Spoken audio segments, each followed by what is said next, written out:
This show is brought to you in part by viewers like you who joined a Patreon or become YouTube members. Thank you. And if you could, hit the like button and subscribe if you want more Browns-focused content. So, just got done watching the first two playoff games of the weekend, right? The Saturday ones. It was Patrick Mahomes versus CJ Stroud, and it was the Commanders versus the Lions. And I had a lot of thoughts, mainly about the number 2 overall pick and what the Browns should do with it. I've been on team just draft Abdul Carter for a pretty long time, pretty much since the Browns got that 2nd overall pick.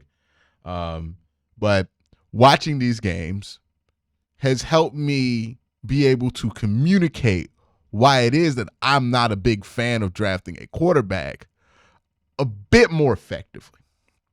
And here's what I mean by that. And watching those two games made me ask the question, how good does a quarterback need to be for your team to commit to them long term and it to work out? Serious question. Don't think we ask this question enough. I think we ask the question of, should you sign this quarterback, or does this quarterback deserve to get a contract?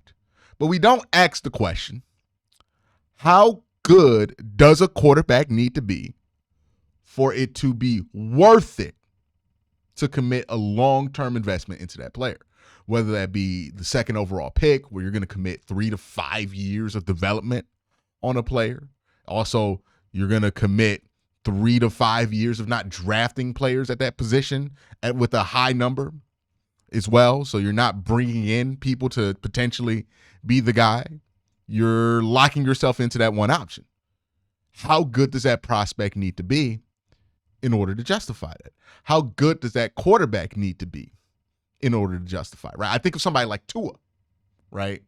Tua has a long-term contract that's very hard to get out of at this point. And it's kind of unfortunate for the Dolphins because I have no confidence of them, even if they're healthy, with Tua Tagovailoa, that they're going to be able to stand toe-to-toe with the Chiefs, that they're going to be able to stand toe-to-toe with the Ravens, that they're going to be able to stand toe-to-toe with a Bengals team with a decent defense. Hell, even if they just go up straight up against the Bengals, I'm pretty sure I would be way more confident in Joe Burrow's ability to win that game than I would be in Tua's ability to win that game. So what you have in Tua is a long-term commitment to a quarterback who you are not sure or confident can help you reach your long-term goals. Is that a good idea? Which brings me back to the original question. How good does a quarterback need to be in order for you to commit to that guy long-term and it to work out? Because I don't think the answer is that it's enough to just be good. Like, we like to think to ourselves, as long as he's a starter, we can make that work. The Browns play football in the AFC North, and they play football in the AFC. In order to win the AFC North, they got to go through 2 MVP candidates. One who has won it 2 times, possibly 3, by the time this video is out, or by the time we get the announcement on who wins these awards. He's already gotten first-team All-Pro in Lamar Jackson. And the other one is a quarterback who's widely seen on that same tier in Joe Burrow. Both of these guys are young. Both of these guys are not going anywhere anytime soon. If you look at the larger AFC picture, you got Josh Allen to worry about.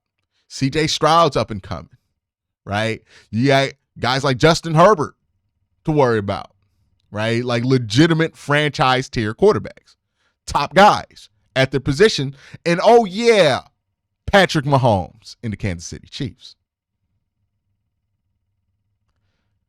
How good does a quarterback need to be in order to invest long-term into them and it to work out for the better of your franchise? Let's say you draft Shedeur Sanders or Cam Ward.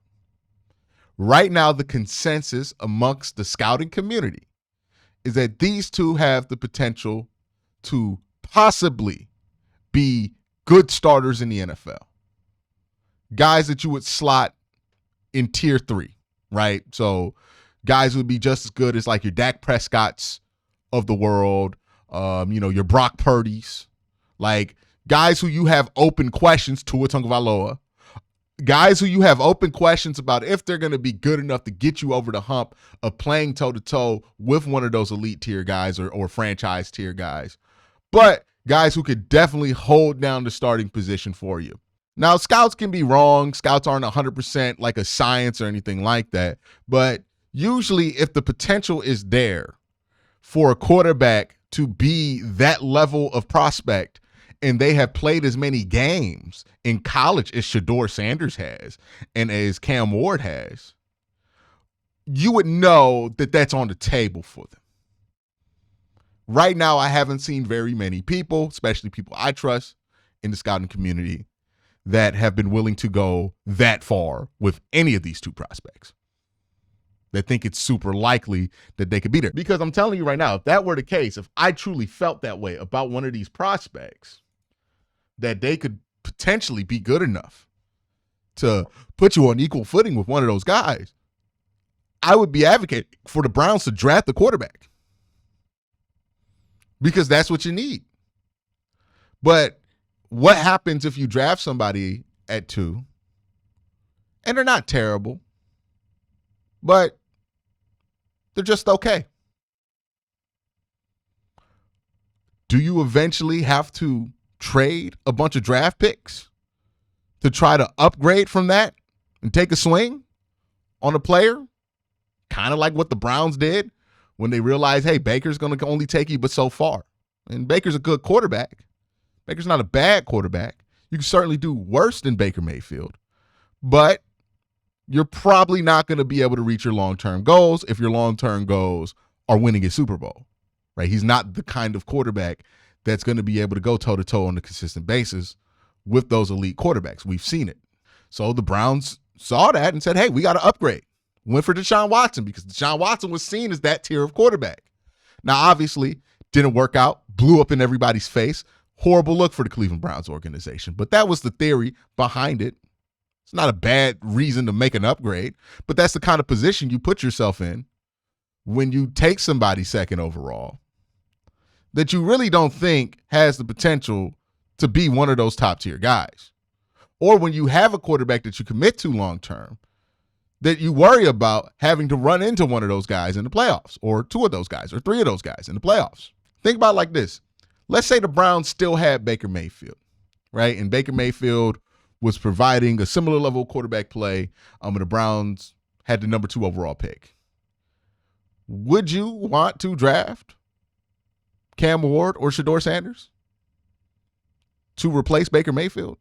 Would you feel confident enough in these prospects to move on from Baker Mayfield to get one of these guys?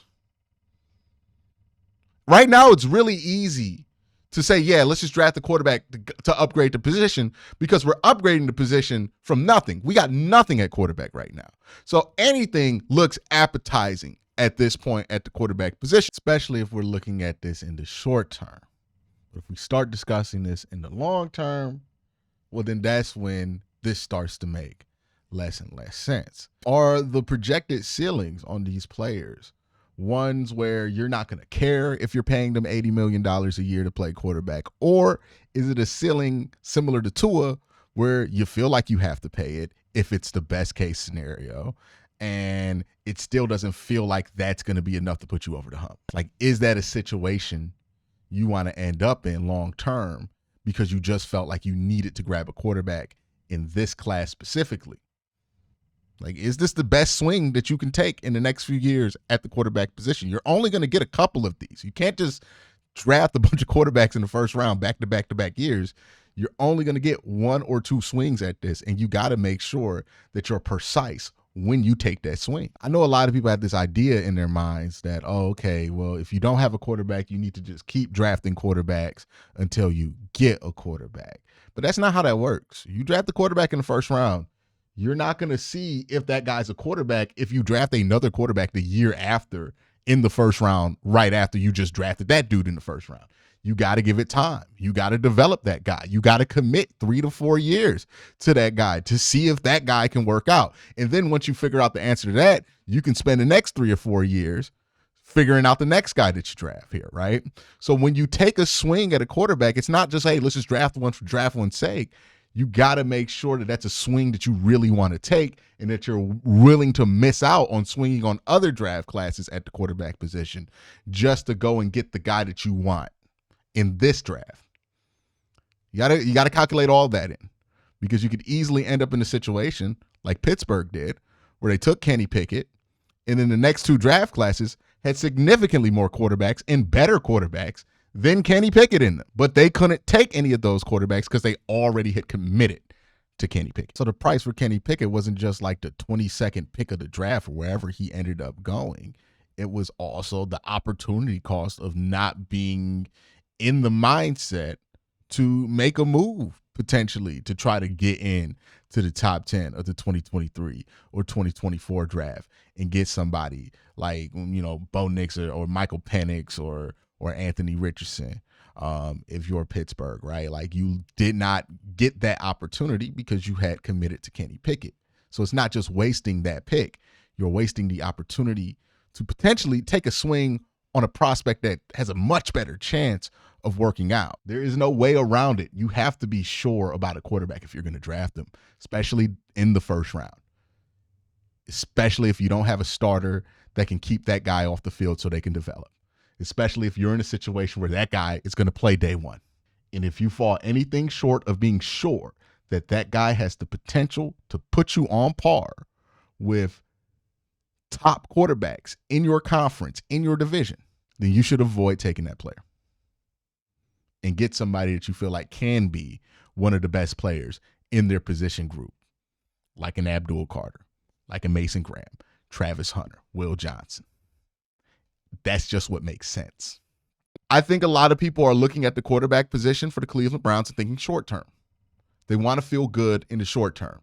You draft the quarterback, it makes you feel like you've already moved on from the Watson era. It's a new day, the sun is shining, right? Like, you feel great for a couple months. But what if September come around, that quarterback ain't any good? What if 3 Septembers from now, you're realizing that quarterback's a dead end, right? He's only going to be able to get you but so far. And you got to start thinking about upgrading. And you might have spun a number 2 overall pick on a quarterback who ultimately could not fulfill what you wanted to achieve long-term with that number 2 overall pick. Well, then how you going to feel? You going to feel great? You going to feel like you're in the same position that the Browns were in 2021. It's a different cycle, but it's a cycle nonetheless. And my whole thing is that this draft class presents you 2 options at the top of it. And it's very likely that the ceiling for those 2 options are that you could end up in a situation like Miami. Best case scenario, by the way. You can end up in a situation like Miami where you have to commit long-term to a quarterback probably ain't going to be able to get you over the hump, right? Or, maybe they turn into Dak Prescott and you have to commit to a quarterback that you don't feel like can go toe-to-toe with Pat. That's the best case scenario given what most people think about these picks right now or these quarterback prospects right now. Is that really what you want to spend a number 2 overall pick on? Is that really the time that you want to spend? Is that really the swing you want to take on quarterback? I used to play baseball. And I remember when my dad was teaching me how to play baseball, he's taking me to batting cages. He wanted to teach me how to take good at bats, right? He cared about good at bats. My dad's favorite baseball player, he'll never admit this, his favorite baseball player of all time, for whatever reason, was Carlos Santana. And the reason it was Carlos Santana is because Carlos Santana never had a bad at bat. Right? Carlos Santana was never striking out on 3 pitches. Carlos was going to pull this count to full. My dad loved Carlos Santana. And he would take me to the cages, would try to teach me baseball, and try to teach me how to take good at bats, right? Because you strike out the most in baseball when you're trying to hit a home run. He's like, every time you try to hit a home run, you're going to miss. You're too eager, you're going to miss. You're going to swing, you're going to miss. You got to take the at-bat where the at-bat takes you, right? If the pitcher's throwing balls, everything's high, just take the walk.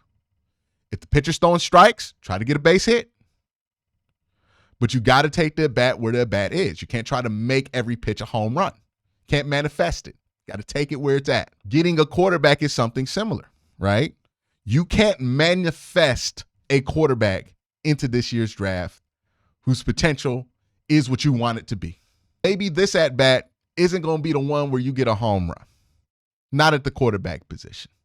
But there will be other at-bats as long as you take care of business. If the Browns draft somebody like Abdul Carter, if they get a quality signing in free agency at the quarterback position, I tend to think Kirk Cousins be fine. Sam Darnold, you'd be fine with that. Maybe there are other options that pop up, but he gets somebody who could start, hold it down for you, hand the ball off. You upgrade the run game in free agency, make the offensive line a lot better. Just build the team around the quarterback position instead of focusing on trying to force a quarterback to be a franchise guy when he's not. Then you can win some games. You can buy yourself some more at-bats, and you can take a better swing at the quarterback position when there's a better opportunity for the quarterback position, because you don't want to lock yourself into something that has the best case scenario of you being in the Tua Tagovailoa situation. And that's what 2025 presents. That's the best case scenario. So that's what I was thinking when I was watching these games. Was like, wow, I'm pretty sure now that if I'm the Browns, I really want them to stay away from quarterback, because even if it works out, is it really going to work out? Again, ask yourself that question. Think about it. In the AFC, when you're an AFC North football team, how good does a quarterback actually have to be in order for it to make sense? How good does a quarterback prospect, how good does their potential have to be? How high does their potential have to be in order for a long-term commitment to them to be able to be paid off and feel like it makes sense? Can't just think about this for one season or 2 seasons. You draft somebody at number 2 overall, it's going to be somebody you hope to have a part of your franchise for the next 15, 20 years. Make a wise choice there. Right? Take the at-bat where the at-bat is. But don't go in there trying to swing for a home run and the pitcher ain't even throwing strikes. Y'all have a great day. Have an even better night. Peace.